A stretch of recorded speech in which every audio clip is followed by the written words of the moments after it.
Hey, so chapter 13 was all about how to communicate with students where they are on that continuum of learning and helping them see big picture, small picture, how all the pieces of the puzzle fit together.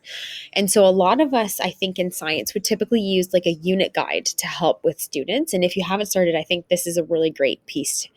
And so for me, in a unit guide, I would always include kind of like extra resources, references where you can find stuff, maybe like the textbooks, some helpful videos, practice questions, that kind of stuff. But what I also include in my unit guide is a baseline sample question. And I always tell students that if they can do that question, then they'll be able to do like the tests or assessments or basically have achieved the level I'm looking for. And what's really interesting is that students really need this. And so what the chapter was talking all about was when you give feedback to students, like you're having a conversation, you tell them what they can do, what they can't see is what they can't do because they can't see big picture. So there is about 10 to 20% of the students who can puzzle things together and see how it all fits together. But for the majority of students, this isn't actually very beneficial in giving them feedback on what they can do because they don't know what they can't do, so they can't see like where the starting line and where the end goal is. So helping them to see that is really helpful. So you can do that through things like a unit guide. The other thing that they were talking about was having multiple levels of questions available in that. So say I wanted to give you a chart. This is the unit we're working on. Here's all the tasks that we're going to be doing. And then in those sample questions or examples of you should be able to do this if you want to, putting 3 headings: basic, intermediate, and advanced.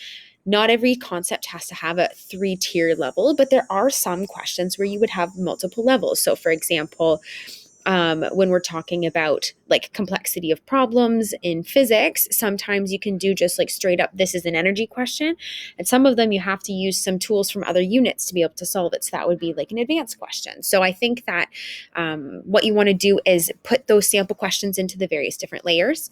They looked at language. You could do easy, medium, and hard as language, but they didn't say doing like novice and expert, because you don't want to have you want basically the title of the column to be related to how difficult the question is. You don't want it to be like talking about where the student is at in their skill levels, because otherwise it's too confusing. You want it to be really simple. This is trying to explicitly be clear with students about where they are and where they're going. And the other cool thing you can do then is if you're going to give a test or a quiz, and there's going to be an opportunity for them to grow after that. So if the test is like done and it's closed book, no more, then don't bother doing this step. But if the test is open in the capacity that they'll be able to retest or maybe show that skill again at a later date, then what you can do is you can have them go back and be like, okay, so test question 2 was this skill at this level. So then they can kind of map like what feedback you're giving them and where they're at. So they can do some self-assessment and some assessment from you based off of what they're seeing in the classrooms, and based off of like answer keys, they're able to kind of put together things. Peter also had students use a different like strategy in terms of like, I got it, don't got it. Or you could add some other layers to it, like I got it, but with help in my group. I got it with help from the teacher. I got it, but I made a silly mistake. I didn't get it. And so just moving from there. And interestingly, so I heard Dan Meyer speak. Was it Dan Meyer? Let me double check. Yeah, it's Dan Meyer. He's from Desmos.